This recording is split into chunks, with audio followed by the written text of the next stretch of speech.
రోమీలకు రాసిన పత్రిక 8వ అధ్యాయము 32వ వచనం. బైబిల్లో ఈ రోమీలకు రాసిన పత్రిక 8:32 ఉందంటే, తన సొంత కుమారుని మన కొరకు అనుగ్రహించడానికి వెనుకాడనటువంటి దేవుడు ఆయనతో పాటు సమస్తాన్ని మనకి ఎందుకు ఇవ్వడు? ప్రశ్న బాగుంది. వాక్యం కూడా చాలా బలంగా ఉంది, ధైర్యం ఇస్తుంది. అంటే యేసుక్రీస్తు ప్రభువే సొంత కుమారుడు, తండ్రి అయిన దేవుడు యెహోవా, ఆయననే తన సొంత కుమారుని, అది కూడా ఒక్కడే కొడుకునే మన కొరకు ఆయన ఇచ్చి ఉండగా ఆయనతో పాటు ఎందుకు ఇవ్వడు? అంటే ఎందుకు ఇవ్వడు అంటే ఏంటి? ఇస్తాడైనా ఇవ్వడైనా ఇస్తాడు. కనుక మనం ఏం చేయాలి మరి? పొందుకోవాలి పొందుకోవాలి పొందుకోవాలి పొందుకోవాలి. అడగండి అంటారు, అమ్మాయిని అన్నం పెట్టదని అంటారు. కానీ మన దేవుడు అడగటం నేర్చుకోమంటున్నాడు. అడగండి అడగండి అడగండి అడగండి అడగండి. చూడండి, యేసుక్రీస్తు ప్రభువారు ఆయన సేవలో ఆయన దేవుని ఆత్మ ద్వారానే పుట్టాడు. దేవుని ఆత్మ ద్వారానే పుట్టాడు. అయితే దేవుని ఆయన పని భూమి మీద జరిగించడానికి ముందుగా ఒక ఆటంకం ఉంటుంది. ఎవరికైనా, ఆ ప్రభువుకైనా మనకైనా ఒక ఆటంకం ఉంటుంది. అది ఏదంటే సాతాను. అందుకని యేసు ప్రభువారు బాప్తిసం పొందగానే ఏం చేశాడంటే, బాప్తిసం పొందగానే సేవ ప్రారంభంలోనే ముందుగానే దేన్ని బంధించాడంటే సాతాను బంధించాడు. సాతాను ఎవరి మాట ఎవరిని చూసి భయపడుద్దంటే ఉపవాసం చేసేవాళ్ళని చూసి భయపడుద్ది. ఉపవాసం తర్వాత వాక్యం ఎవరిలో ఉంటుందో వాళ్ళని చూసి యేసు ప్రభువారు రెండు విధాలుగా ఇక్కడ అపవాదిని జయించాడు. 4వ అధ్యాయం, అది మత్తయి సువార్త 4వ అధ్యాయం, లూకా సువార్త 4వ అధ్యాయంలో చూస్తే చూడండి, అపవాది వచ్చింది. మత్తయి సువార్త 4వ అధ్యాయం మొదట్లోనే ఉంటుంది. అపవాది శోధన జయించడానికి యేసుక్రీస్తు అరణ్యమునకు కొనుపోబడెను. అలాగే లూకా సువార్త 4వ అధ్యాయంలో కూడా ఆ సాతాను అపవాది శోధన జయించడానికి అరణ్యమునకు వెళ్ళాను. బాగా గమనించండి, క్రైస్తవులు అయిన దేవుని బిడ్డలు అందరూ కూడా, మనందరం కూడా గ్రహించుకుందాం. మనకిని దేవునికి ఫెలోషిప్, సహవాసం లేకుండా చెడగొట్టేది ఎవరంటే సైతానుడు. ఈ సైతానుడు భయపడాలి అంటే బాగానండి, 2 చేతులు మనకు ఎలా ఉన్నాయో 2 ఆయుధాలు ఉండాలి. 2 ఆయుధాలు. ఒక ఆయుధం ఏంటంటే ఉపవాసం, ఒక ఆయుధం ఏంటంటే వాక్యం. ఆమేన్. ఉపవాసం ఉంటే ఎలాగో ప్రార్థన ఎలాగో చేస్తాం, మళ్ళీ దాన్ని ఏమి ప్రార్థన అని చెప్పక్కర్లా. ఉపవాస ప్రార్థన. ఉపవాసం అంటే ఎందుకుంటావు? చాలామంది ఇళ్లలో అలిగి తినకుండా ఉంటారు, అది ఉపవాసం కాదు. కానీ ఇక్కడ మన ఉపవాసం ఎందుకుంటామంటే, ఎవరమైనా క్రైస్తవ పద్ధతిలో భాషలో, బైబిల్ భాషలో మాట్లాడాలంటే ఉపవాసం అంటేనే ప్రార్థన. ఈ కడుపు మార్చుకుని ప్రార్థన ఎప్పుడైతే చేస్తామో ఆ ప్రార్థన సైతానుడికి అగ్ని గుండం మీద అగ్ని కొలుం పెట్టినట్టు.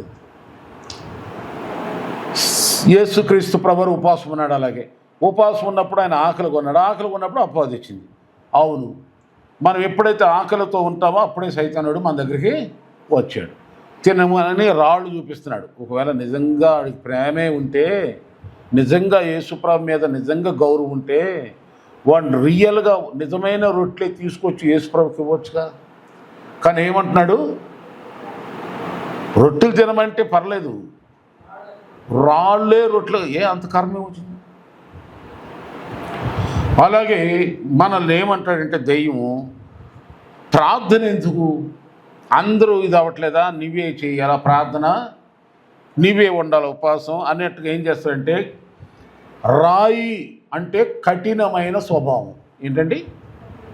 గర్వం, అహంకారం, పొగరు. మనిషిలో సైతానుడు పెట్టినటువంటి ఇవన్నీ కూడా గుణాలు, సాతాను గుణాలు. ఇవన్నీ కూడా ఒక వ్యక్తి ఎవరైనా ఆశీర్వించబడాలంటే ముందు ఏముంటుందంటే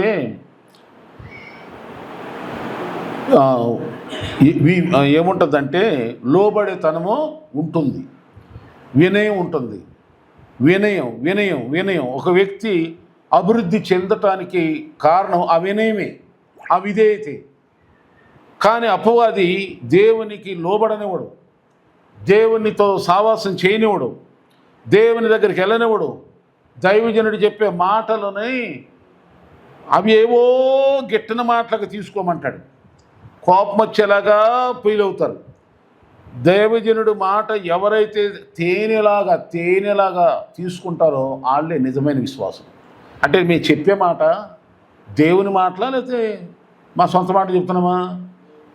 అందుకని ఇప్పుడు దేవుడు డైరెక్ట్గా వచ్చి మీతో మాట్లాడు కదా, ఎవరితో కూడా సేవకుల ద్వారా మాట్లాడతాడు. నేను సేవకులు దేవుళ్ళు అని చెప్పట్లేదు ఇక్కడ, ఆయన స్థానములో ఉండి ఆయన చేత వాడుకున్నాం మేము. ఆయన బోర, ఆయన నోరు. కొత్త ప్రార్థన చేస్తారు, ప్రభా నీ బోరలాగా నీ నోరులాగా నీ సేవకుని వాడుకో. నిజమని అంతే తప్ప ఏమి లేదు. కనుక ఇక్కడ గమనించండి, రాళ్ళు రొట్టెలుగా మార్చుకు తినమంటుంది. రొట్టెనేమో మెత్తని స్వభావం, విరిగి నలిగిన స్వభావం. కనుక మనము రాళ్ళే రొట్టెలుగా ఎందుకు చేసుకోవాలి? రాళ్ళ జోలికి ఎందుకు వెళ్ళాలి? కనుక రాయిలాగా మీరు ఉండకూడదు. మన గుండెలు ఎప్పుడు కూడా మన మనసు, తలంపులు, ఆలోచన మెత్తని హృదయం కలిగి ఉందుముగాక.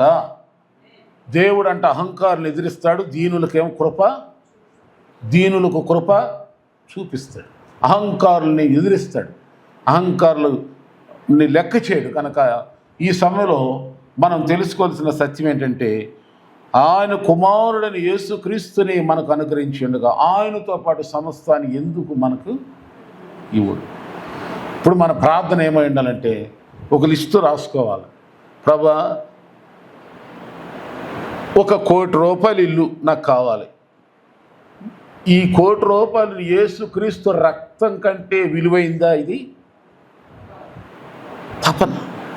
చాలామంది సాక్ష్యాలు నేను విన్నా, చాలామంది వాళ్ళు అవసరం అయ్యా యేసు ప్రభా తండ్రి పాపం కపటం లేకుండా మాట్లాడతారు వాళ్ళు నా పుట్టు క్రైస్తువులు కాదు. ఇలాంటి సాక్ష్యాలు చెప్పిన వాళ్ళు చాలా ఆశ్చర్యం వేసింది. ఒక స్నేహితుడితోనో ఒక నమ్మిన వ్యక్తితో మాట్లాడితే ఎలా మాట్లాడితే అట్లా దేవుడితో మాట్లాడతారు. యేసుప్రభా అయ్యా నా కూతురుకి వివాహం చేయాలి, నా బిడ్డకు వివాహం చేయాలి, రూపాయి లేదు. కానీ మా బంధువుల్లో హీనంగా పెళ్ళి అయితే చాలా అదిగో వాళ్ళు యేసుప్రభుని నమ్ముకున్నారు, అందుకే దరిద్రంగా జరిగింది పెళ్ళి అంటారు. అది నీకు మంచిదేనా? కనుక ప్రభా ఇదిగో నా కుమార్తె వివాహం జరగాలంటే ఒక 10 లక్షలు కావాలయ్యా. ఈ 10 లక్షలు నీ రక్తం కంటే గొప్పదా? ఇది నీ కంటే విలువైందేమన్నా ఇది అని, ఈ బంగారం ఇంత కావాలి ప్రభా అని ప్రార్థన చేస్తే ఊహలకు అందని విధంగా తలంపుగా ఆ పెళ్ళి ఈమె అడిగిన దానికంటే డబల్గా ఆమె 10 లక్షలు అడిగింది అనుకో, 20 లక్షలు ఇంకా బంగారం. బలమైన సాక్ష్యాలు. రోషం ఏమై ఉండాలంటే మనలో పౌరుషం, నీ కుమారుడిని యేసుక్రీస్తును నా కొరకు ఇచ్చావు, ఇది నేను నమ్మునట్లుగా నేను నమ్ముతున్నా కానీ రుజువు నాకు ప్రూఫ్ చేయి అని మనం ఏం చేయాలా? ఈ ఉపవాసంలోనే ఆ కడుపు మంటతోనే దేవుణ్ణి అడగాలి. అందుకే ఉపవాసం ఉండాలి. ఉపవాసం లేకుండా ప్రార్థన చేసానుకో ఆ రోషం రాదు, ఆ పౌరుషం రాదు. అది ఏదో చేసామన్నట్టు అంటుంది. ఎవరమైనా మీరేని మనుషులు కదా. అందుకని ఉపవాసం ద్వారా ప్రత్యేకంగా మనము యేసుక్రీస్తు సిలువేయబడిన మాట నిజమే, ఆయనే చెప్పాడు నా కోసం మీరేమీ ఎడమాకండి, మీరు సంతోషంగా ఉండండి. మీరు రక్షణ పొందాలంటే మీ పిల్లల కోసం, మీ కుటుంబం కోసం, మీ బంధువుల కోసం, దేశం కోసం, సకల ప్రజల కోసం ప్రార్థన చేసుకోమన్నాడు. ఏడవండి అన్నాడు. ఏడవండి అని యేసు ప్రభు చెప్పాడు. మరి మనం ఓకే యేసు ప్రభు సిలువేయబడ్డాడు అని పాటలు పాడతాం, నిజమే. యేసు ప్రభుని చూసి అవును నిజమే ప్రభాన. ఆయనేమంటే మీ గురించి ఏడవండి. మీ పిల్లల గురించి ఏడవండి, మీ గురించి ఏడవండి. మీకేం కావాలి అడగండి. రోషంతో ప్రార్థన చేయండి, పౌరుషంతో అడగండి, పట్టుదలతో అడగండి, విసుగు చెందకుండా అడగండి. అడిగింది పొందే వరకు కూడా విడమకండి. నన్ను కరుణించు ప్రభా, దావీదు కుమారుడా నన్ను కరుణించు, దావీదు కుమారుడా నన్ను కరుణించు అని అంటాడు గుడ్డివాడు. ఆ పక్కన ఉన్నవాడు, నోర్మై, ఇంతమంది ఉంటుంది ఎవరికి లేదు కానీ జవాబు నీ దిగొచ్చావు పెద్దగా, మూసే నోరు అంటున్నాడు గుడ్డివాడు. అడాను ఆగల, దావీదు కుమారుడా నన్ను కరుణించో, నన్ను కరుణించో. ఎస్, ఆ కేకలు విన్న యేసు నిలిచి అతని దగ్గరికి తీసుకున్నాడు. నీకేం కావాలి? నాకు చూపు కావాలి, నీ విశ్వాసమే నిన్ను స్వస్థపరిచింది అని ముట్టాడు, చూపు వచ్చేసింది. కనుక మన విశ్వాసం యేసు చూస్తాడు. విశ్వాసం ఉందని రుజువేంటి? ప్రార్థన చేయాలి. ఉపవాసం ఉన్నాం, ప్రార్థన కూడా చేయాలి, నోరు తెరవాలి. సిగ్గుపడకూడదు. దేవుని స్తోత్రం. యేసు రక్తమే ఉచిత. ఫ్రీ బస్సులు ఇచ్చాడు కదా స్త్రీలందరికీ. మన గవర్నమెంట్ ఏం చేశారు? లేడీస్ అందరికీ ఉచిత బస్సు సర్వీస్, ఉచిత. ఈ బస్సు ఎక్కితే డబ్బులు లేనిది అనుకుంటారేమో నన్ను అని ఎక్కకుండా ఉంటున్నారు అక్కాయిలు, స్త్రీలు ఎక్కకుండా ఉంటున్నారా? మెన్నెండ బంగారు గొలుసులు, కానీ ఫ్రీ బస్సు ఎప్పుడు వస్తుందని ఎదురు చూస్తున్నారు. సిగ్గుపడట్లేదు కదా. మరి దేవుని దగ్గర నుండి లాక్కోవటానికి ఎందుకు సిగ్గు? మనం ఎందుకు భయపడాలా? కనుక మనందరం ఇక్కడ ఈ మాట మనం పెట్టుకుందాం మనసులో. తన సొంత కుమారుని మన కొరకు అప్పగించి ఉండగా ఆయనతో పాటు సమస్తానికి ఎందుకు మనకు ఇవ్వడు? ఇస్తాడు. ఇచ్చేటువంటి ఆ దేవుని దగ్గర మనం ఉన్నాం. మనం చూడండి, యాకోబు రాసిన పత్రిక రండి, 4వ అధ్యాయం. యాకోబు రాసినటువంటి పత్రిక 4వ అధ్యాయం. యాకోబు రాసినటువంటి పత్రిక 4వ అధ్యాయం. యాకోబు రాజు అక్కడ ఏమన్నదంటే చూడండి, 3వ వచనంలో మీరు అడిగినను, బైబిల్ పైన ఉంది, పైన ఏముంది చూడండి, 2వ వచనం చూడండి. 2వ వచనం చాలు మనకు. 2వ వచనం 4:2 చదవండి. మీలో ఎవరైనా త్వరగా అందుకోండి. మీరు ఆశించుచున్నారు కానీ మీకు దొరకట్లేదు, నరహత్య చేదురు, మత్సర పడతారు కానీ సంపాదించుకోలేరు, పోట్లాడతారు, యుద్ధం చేస్తారు కానీ అక్కడ గూనుంది. ఏంటిది గూనేంటమ్మా? క్రైస్తవులు గూనేంటి చెప్పండి? అడగరు. ఈ అడగరు కానీ పైన ఏం చేస్తారంటే, పైన ఏమన్నా చెప్పండి, ఆశ ఉండి ఆశ పడతాం. నరహత్య చేస్తారంట. నరహత్య అంటే ఏంటి? ఇతరులను ఎవరన్నా మంచిగా, ఇతరులను ఏం చేస్తారు? ఎవరన్నా కొంచెం మంచిగా ఉన్నారని కళ్ళు ఏం చేస్తాం? మాటలతో గాయపరుస్తాం. అది ఒక హత్య. మత్సరం, మనసంతా మత్సరమే, హృదయం నిందా నొచ్చుకోవటమే, ఒక రకమైన వికారమైన చూపులు, వికారమైన తలంపులు. ఇంకేం చేస్తారు? మత్సర పెడతారు, సంపాదించుకోలేరు, అవసరమైతే పోట్లాడతారు, యుద్ధాలు కూడా చేస్తారు, ఫైటింగ్ చేస్తారు. కానీ వినండి, దేవుణ్ణి అడగనందున మీకు. మరి ఇప్పుడు ఏం చేద్దాం? అడుగుదామా వద్దా? ఏమండి, అడుగుదాం, దయచేసి అడగండి. ప్రార్థన ఎలా చేయాలో నేర్చుకోండి. దేవుని సేవకులు ఉన్నది ఎందుకంటే మీకు ప్రార్థన ఎలా చేయాలో నేర్పించడానికి. అందుకని మేము కొన్ని సమయంలో దేవుని ఆత్మ ప్రకారం చెప్పున్న బట్టి నేనే చేస్తూ ఉంటాను. నన్ను చూసి నేర్చుకోవాలి, ఏ సందర్భంలో ఎలా చేస్తున్నాడు పాస్టర్ గారి ప్రార్థన అని. దాన్ని ఆధారం చేసుకుని మీరేం చేయాలంటే దింపాలి. చూడండి, మన పిల్లలు మనలాగా మాట్లాడతారు. అప్పుడు నా పిల్లలు కదా మాలాగానే మాట్లాడతారు, ముచ్చట పడిపోతాం. అలాగే మనం కూడా దేవుని సేవకుడు చేస్తున్నటువంటి పద్ధతి ప్రకారం నేర్చుకుని చేసామనుకో, దేవుడు ఆలకిస్తాడు. ప్రార్థన నేర్చుకోండి, అడగటం నేర్చుకోండి. సీఎంలతో పిఎంలతో మాట్లాడటం ఎలాగో చాలామంది నేర్చుకుంటారు. నేర్చుకుని ఆ మాట నేర్పున్న వాళ్ళతో వెళ్తారు. అక్కడ ఏదైనా పని ఉంటే కలెక్టర్లతోనైనా ఎవరితోనైనా ఒక పెద్ద మనిషితో మాట్లాడాలంటే వాళ్ళతో ఎలా మాట్లాడాలో ఆ మాట్లాడేటువంటి మాట నేర్పరిని ఎదుకి మరీ తీసుకెళ్తారు. దేవునితో దేవునితో మాట్లాడటానికి కూడా నేర్చుకో. అడగక పొందలేకపోతున్నాం. అందుకే అడుగుదాం. ఎందుకంటే తన కుమారుడి కంటే ఎక్కువైంది ఈ లోకములో ఏది దేవుని దృష్టికి అసాధ్యమైంది ఏదీ లేదు. యేసు ప్రభు చెప్పాడు, నమ్ముట నీ వలనైతే నమ్మేవానికి సమస్తమును. నమ్మకం ఉందంటే అడుగుతావు. అడుగు. నమ్మేవు కనుక యేసయ్యా నీవే నా దేవుడు అని నమ్మా, నిజమే, రియల్. కనుక నేను అడుగుతున్న దానికంటే ఊహించిన దానికంటే అధికంగా అనుగ్రహించే దేవుడు కనుక దయచేయి ప్రభువా.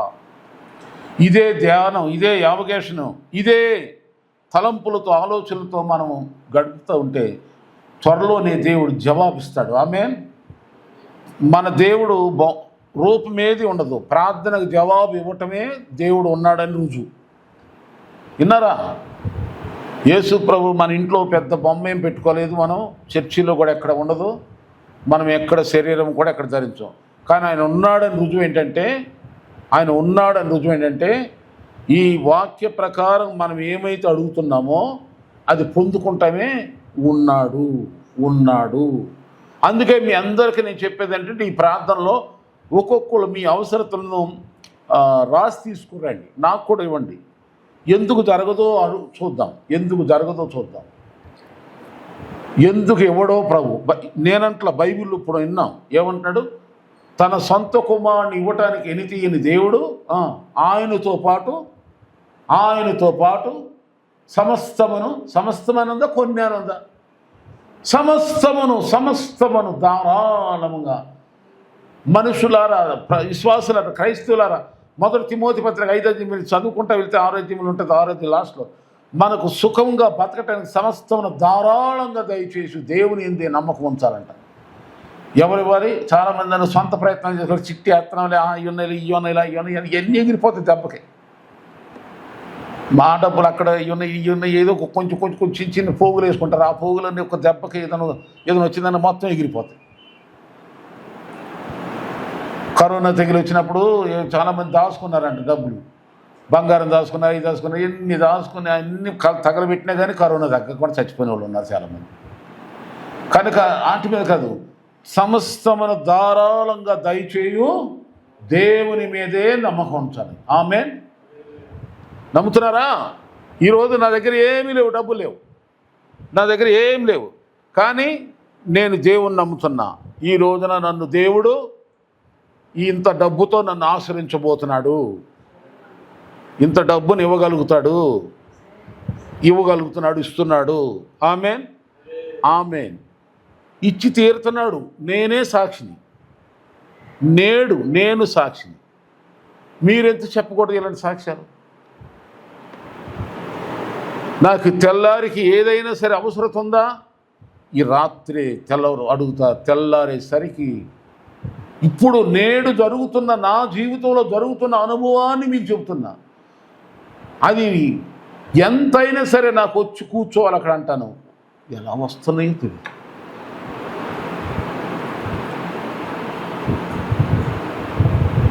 సమస్తమును ధారాళంగా దయచేయు దేవుని మీద నమ్మకం ఉంచుతున్నాను.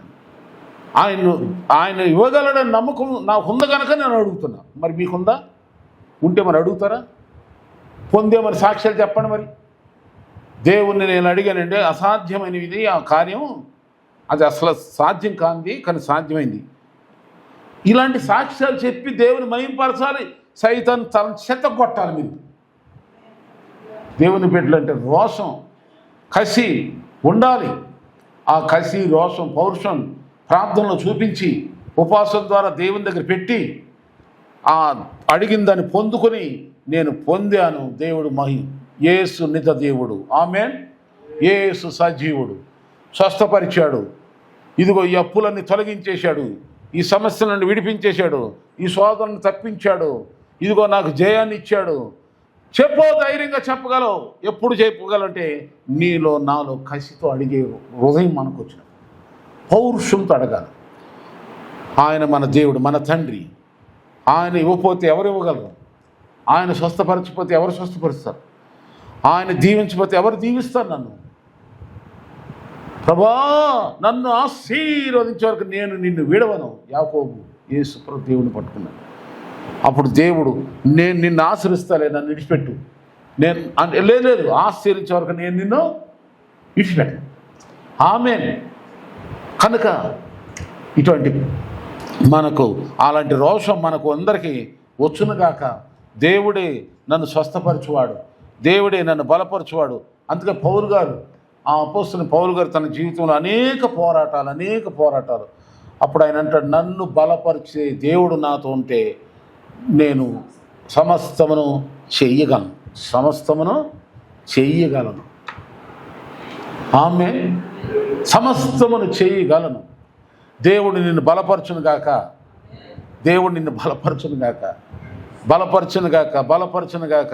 మనం కూడా ధైర్యంతో ఏం చేయాలి? ప్రభా నాయనా తండ్రి అని పాదాలు పట్టుకుని ఇళ్లలో ప్రార్థన చేసుకుని మెలకు వచ్చినప్పుడు ప్రార్థన చేయండి.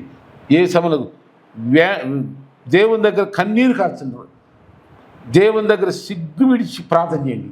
యేసు ప్రభు పనిమాల చెప్పాడు. ప్రార్థన ఒకటేమో, ఈ మాట చెప్తున్నాను, ఎలా అడగమంటాడంటే, ఒకటేమో ఒక ఎదవరాలు ఏమని ప్రార్థన చేసిందంట, ఒక వ్యక్తి దగ్గరికి వెళ్ళిందంట. ఏది? ఒక న్యాయాధిపతి దగ్గర. ఆయనకి ఒక ఎదవరాలకి, దిక్కులేని ఎదవరాలకి అవసరం పడింది, న్యాయం జరగాలని. ఉపమానం చెప్పాడు. అంటే ప్రార్థన మీరు ఇలా చేయండి అని యేసు ప్రభువే స్వయంగా చెప్పిన ఉపమానం అన్నమాట ఇది. 18వ అధ్యాయం లూకాసు వార్త. ఎలా? ఆమె దిక్కులేదు, డబ్బు పెట్టలేదు, కానీ న్యాయం జరగాలి. ఒక న్యాయాధిపతి దగ్గర వెళ్తే ఆ న్యాయాధిపతి ఎలా ఉంటాడంట? అతడు దేవుడికి భయపడ్డంట, మనుషులు అంటే లెక్క చేయడంట. చూడండి, ప్రార్థన ఉపమానంగా చెప్తున్నాడు, ఇలా చేయండి అని. అయితే ఈమె ఏం చేసిందంటే, అయ్యా నాకు న్యాయం తీర్చవా అని వెళ్ళాడు. లెక్క చేయట్లా.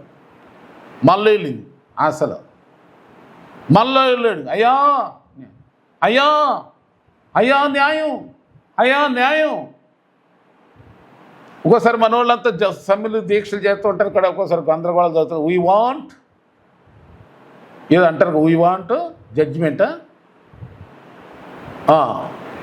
న్యాయాన్ని ఏమంటారు? We want justice, I want justice అని అడుగుతుంటే ఎప్పుడుకో అతను హృదయం కరిగిపోయి అన్నాడు, ఇదిగో నేను దేవునికి భయపడను, మనుషులు నెక్క చేయను, అయినా నన్ను మాటికి వచ్చి ఈమె నన్ను విసిగిస్తుంది కనుక ఈమెకి న్యాయం అంటే దాని అర్థం ఏంటి? మనం అడిగింది పొందేదాకా ఏం చేయాలి? చెప్పండి అమ్మా, ఏం చేద్దాం? వెళ్ళాలి. లేదంటే లేదు ఇవ్వాలి. ఆమేన్. అట్లా చేయమంటున్నాడు. యేసు ప్రభు చెప్పాడు స్వయంగా. ప్రార్థన ఎలా చేయాలో ఉపమాన రూపంగా చెప్పాడన్నమాట. అలాంటి ప్రార్థన మీరు చేయండి అంటాడు. అదే అధ్యాయంలో మీరు ఇంక వెళ్ళిపోతే ఇందాక నేను చెప్పింది చూసారు, గుడ్డివాడు కూడా, ఆ గుడ్డివాడు ప్రార్థన కూడా అక్కడ ఉంటుంది. అందులోనే అదే అధ్యాయంలోనే ఉంటుంది. తర్వాత యేసు ప్రభు చెప్పిన ఇంకో ఉపమానం ఏంటంటే స్నేహితుల గురించి చెప్పాడు. స్నేహితులు ఎలా ఉంటారు? ఏదున్నా దాపరికం లేకుండా మాట్లాడుకుంటారు. దాపరికం ఉండదు. అవసరాలైనా సంతోషాలైనా ఇచ్చుపుచ్చుకునే విషయంలో ఏమాత్రం కూడా సిగ్గుపడరు. ఇస్తుంటే నా స్నేహితుడికి ఇచ్చేయాలి ఆయన సంతృప్తి పడతాడు. అలాగే అడగటానికి కూడా అదే విధంగా ఉంటాడు.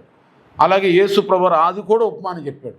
ఒక స్నేహితుడి దగ్గరికి వెళ్ళి అర్ధరాత్రి టైంలో వెళ్ళి, అరే స్నేహితుడా, నా ఇంటికి చుట్టాలు వచ్చారు, నా స్నేహితులు వేరే ఇంకోటి వచ్చాడు, పెడతాను, నా దగ్గర ఏమీ లేదు, కొంచెం ఇవ్వా అంటే అతను అంటాడు, నేను పిల్లలతో పడుకుని ఉన్నాను, రాత్రిపూట కదా, తెల్లారి చూసుకుందాం లేరా అంటే, లేదు అని చెప్పి, ఒరే నువ్వు ఇవ్వాల్సిందేరా, నా ఇంట్లో టీకి కూడా పాల ప్యాకెట్ కూడా లేవు, ఏమీ లేవురా, ఇవ్వరా, చుట్టం వచ్చాడరా అని పదే సిగ్గిడిచి అడుగుతుంటే అతను ఏం చేస్తాడంట, లేచి తలుపు తీసి ఇతడు సిగ్గిడిసి అడిగినందుకన్నా తీసుకొచ్చి ఏం చేస్తాడు, అది అంటే అర్థం ఏంటి, అక్కడేమో ఆమెను చూపించాయంటారు, పట్టుదల పెట్టి అడిగింది పొందేదాకా విడిచిపెట్టమకండి.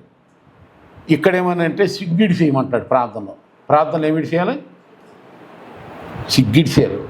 ఆమేన్. అలాంటి పట్టుదలతో దేవుని దగ్గర ఉన్నాడు. ఇప్పుడు దేవుని దగ్గర ఇలా ఉన్నామనుకోండి, మనుషులు ఎదుట రాజుల్లాగా బతుకుతాం. ఆమేన్. దేవుని దగ్గర ఏం సిగ్గిడి చేయాలి. ఎవరో ఒక ఆయన చెప్పాడు, ఉదాహరణ చెప్తాడు, ఒక వ్యక్తి రాజులాగా బతకాలంటే ముందు కూలీలాగా మారాలి. ఎలా? కూలిగా మారాలి. కూలోడుగా రాజు అవుతాడు. అంతే తప్ప నేను రాజుగా బతకాలని రాజులాగా బ్రతికేవనుకో ఇంకా కూలోడులాగా మారిపోతావు. అలా కాదు, నువ్వు రాజు అవ్వాలంటే కూలోడు. ఇప్పుడు ఉదాహరణకు దావీదు ఉన్నాడు, అతను ఎవరు, గొర్రెల దొడ్లో పనివాడు, అవునా? అతను ఏమైపోయాడు, అలాంటి పనివాడు ఏం చేశాడు దేవుడు. అలాగే దేవుని దగ్గర ఒక కూలోడులాగా, దేవుని దగ్గర ఒక దాసురాలుగా, దేవుని దగ్గర దిక్కులే నాకేమి, నీవే దిక్కు, నీవే సర్వం, నీవు తప్ప నాకు వేరే దిక్కు లేదు. యేసయ్య దయచూ, కనికరించు కనికరించు కనికరించు ప్రభో అని జాలి కలగల యేసయ్యకి మన కన్నీళ్ళు చూసి, మన తగ్గింపు చూసి, మన కేకలేని, మన పోరాటం, మన ఆరాటం, మన ఆవేదన, మన దుఃఖం ఆ యేసయ్య హృదయాన్ని కరిగించేసి, అయ్యో నన్ను తప్ప నా మీద ఎంత విశ్వాసం ఉంటే ఎట్లా అడుగుతుంది నా బిడ్డ అని ఒక్కసారే ఆయన నీ మీద దయ చూపించంటే ఇక దయ తరతరాలు ఉంటుంది. దాన్ని ఎవ్వరు ఆపలేదు. ఒక్కసారి ఆయనతో ఇలాంటి కనెక్షన్ అవ్వండి అని ప్రభు పేరట మీకు మనవి చేస్తూ, మరి మనం అనుకున్న ఈరోజు వాగ్దానం ఏంటండి, తన సొంత